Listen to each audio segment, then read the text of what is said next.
Health is real, seek help, and the stigma. On the news this evening, RISIAC released list of candidates for local government elections. Stakeholders split on achievements of Rivers emergency rule as it clocks 5 months.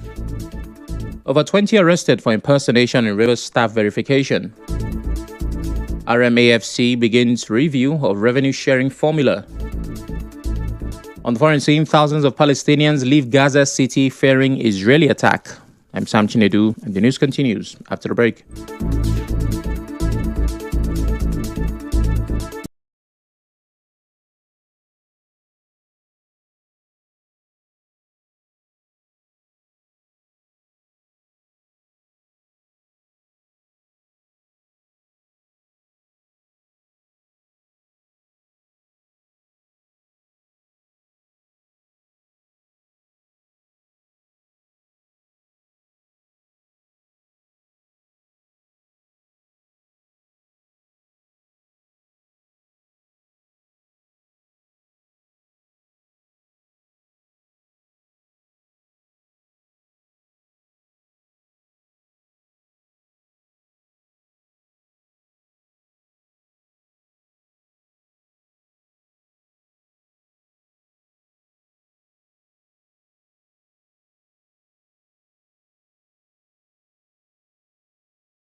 Welcome back.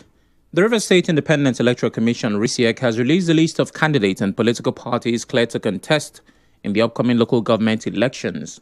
According to the Chief Electoral Officer, Michael O'Day, the names were published after a screening exercise held at the Commission's headquarters between Friday, August 8th and Tuesday, August 12th. From the list, the PDP has only 3 chairmanship candidates: Dr. Gift Walu for Obiakbo, Alweli Hunda for Port Harcourt City, and Chukwu Ogbogu for Ogba, Egbema, and Doni local government.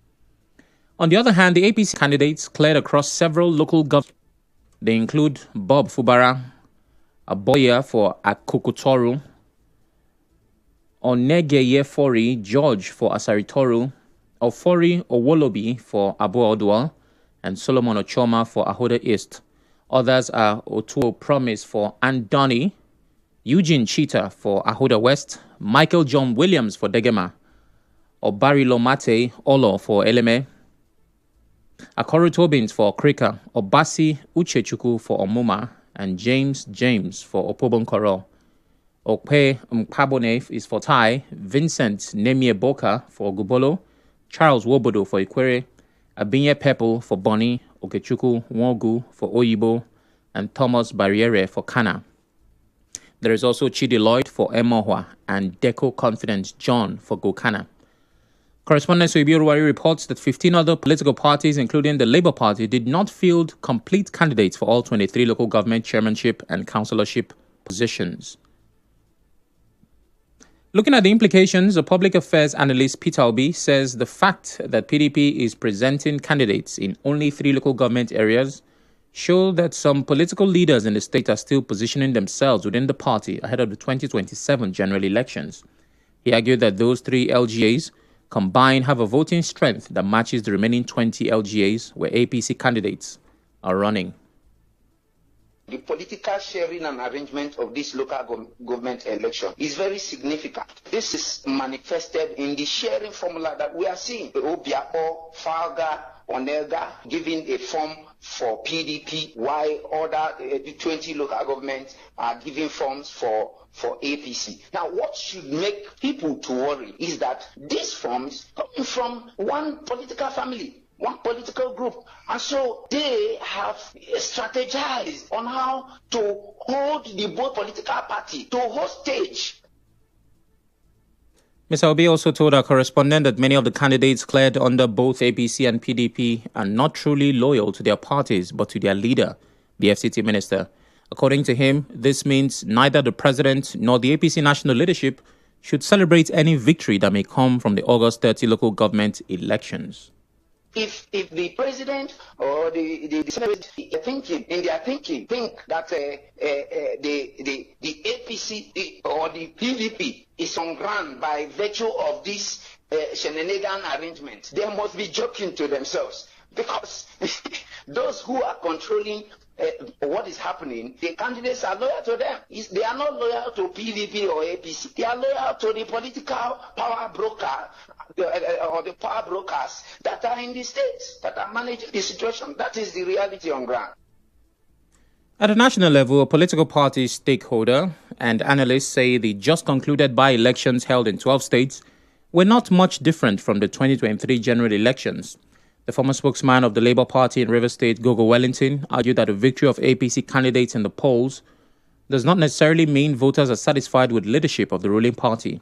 He made this point in an interview with correspondent Suebi Olwari while reacting to the results of the elections. Not a confirmation of any such law or affection for the ruling party. It's just the same abuse of process carried out by the ruling party. The irregularities that have also plagued these by-elections is just exemplary of what the change we have been calling for, in our political system, with our political environment. So it's nothing new from what they did in 2023. We're yet to, of course, see a lot of the petitions from those that are claiming that the processes were not transparent. That is when we'll be able to at least substantiate the level of manipulations.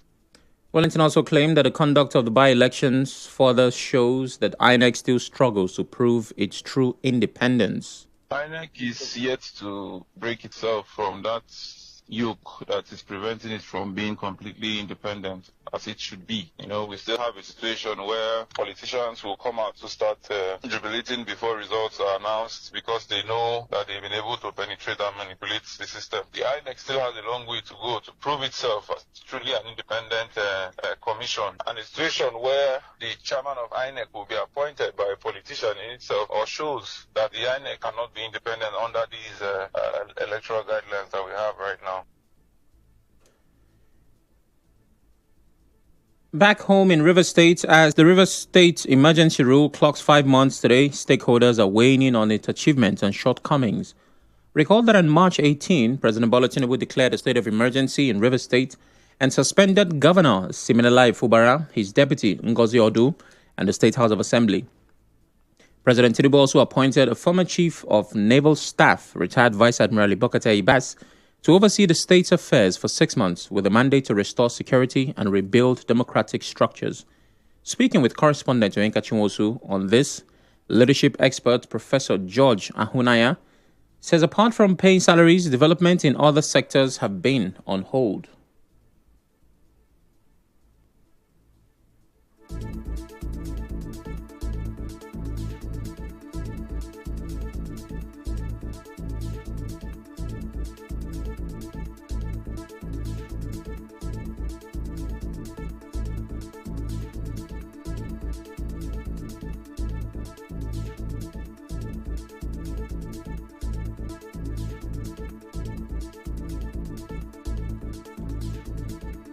Ahunaya added that the administrator has done nothing to improve security. Professor Ahunaya further argued that the current situation suggests Governor Fubara will likely return to office with real executive power.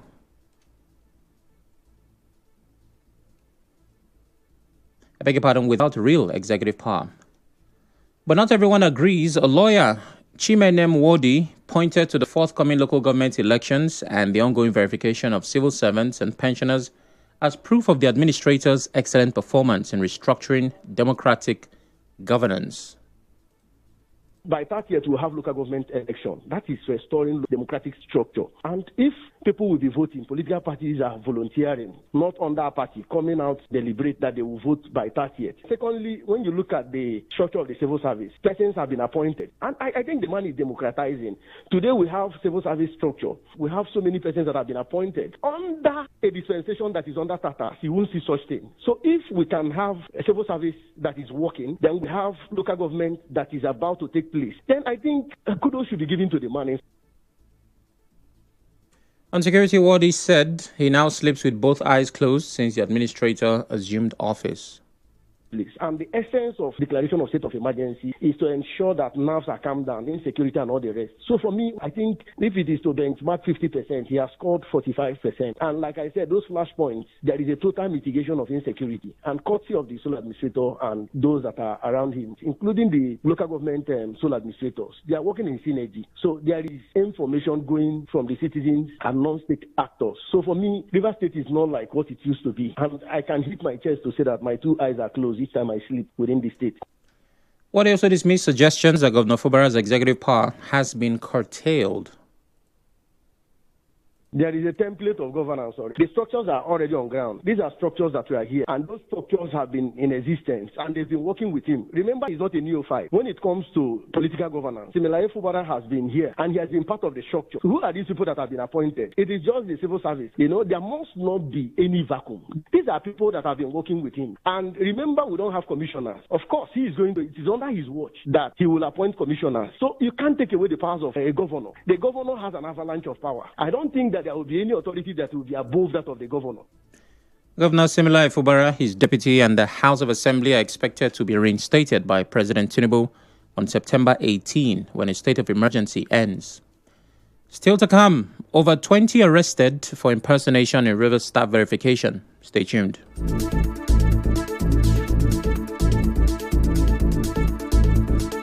Strict compliance to safety rules and regulations help save lives and prevent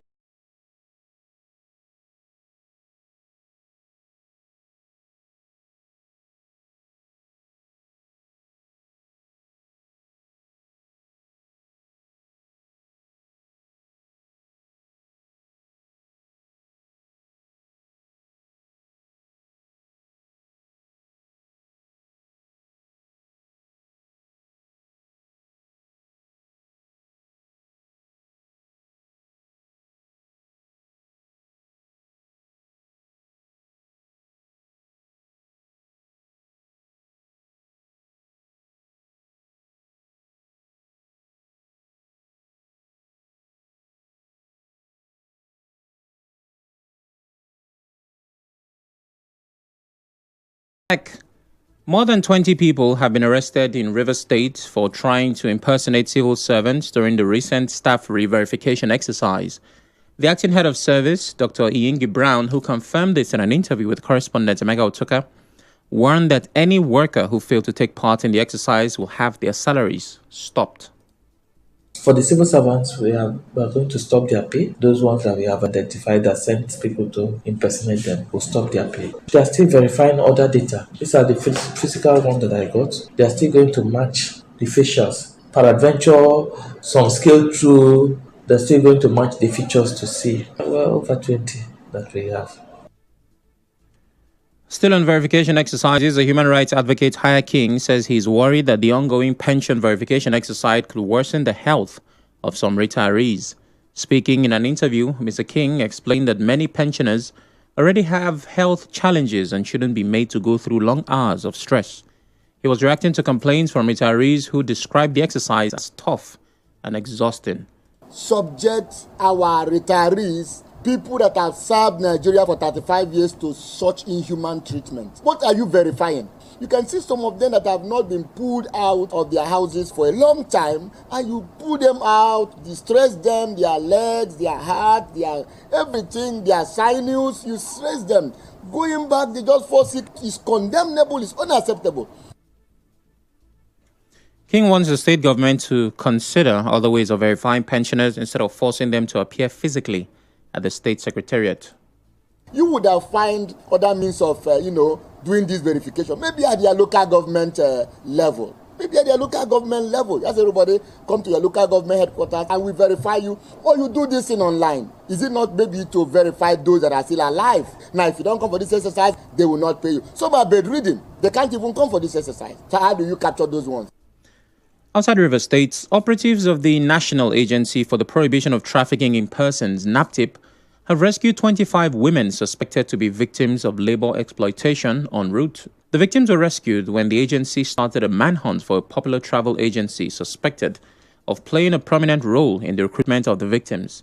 NAPTIP said the unsuspecting victims, between the ages of 17 and 43, were picked up in front of a popular hotel in Wuse 2 area of Abuja, where they were gathered and waiting for their trafficker. According to a statement by NAPTIP's press officer Vincent Adekoye, the victims claimed they were recruited from Kano, Jigawa, and Katsina states by some persons with the promise to travel to Saudi Arabia to work as house help. Meanwhile, on the diplomatic front, the U.S. mission in Nigeria has issued a directive to visa applicants mandating the disclosure of all social media usernames and handles used over the past 5 years as part of the visa application process. The directive, announced in a post on the mission's official X account today, it comes as U.S. Department of State recently reiterated its commitment to bolster national security through enhanced screening measures. U.S. mission said Nigeria visa applicants are required to provide a comprehensive list of RMAFC chairman Mohammed Shehu, who announced this suddenly became necessary following current economic realities since the last review in 1992. He said the review is aimed at pushing a fair and equitable rating formula that reflects the current responsibilities and capacities of the government. Under the current revenue allocation, it's a share of 52.6%, 26.7% for state governments, and 20.6% is allocated to the local government. The committee also allotted 1% each to the Federal Capital Territory, Ecological Fund, Natural Resources, and the Stabilization Fund under the vertical revenue allocation. On the international scene, thousands of Palestinians have left their homes in eastern areas of Gaza City, now under constant Israeli bombardment, for points to the west and south of the shattered territory. The fear there is an imminent Israeli ground attack. Israel's plan to seize control of Gaza City has stirred alarm abroad and at home, where tens of thousands of Israelis held some of the largest protests since the war began. They are urging a deal to end the fighting and free the remaining 50 hostages held by Palestinian militants in Gaza.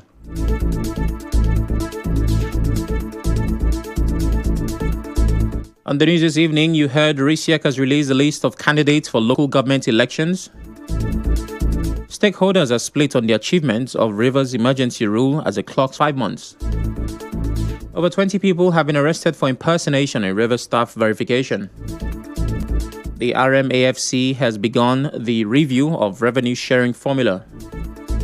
On the foreign scene, thousands of Palestinians have left Gaza City fearing an Israeli attack. The news was edited by Martha Okere. To reach the news team, send an SMS or WhatsApp to 0808 721 7215. I'm Sam Chinedu. Thanks for listening.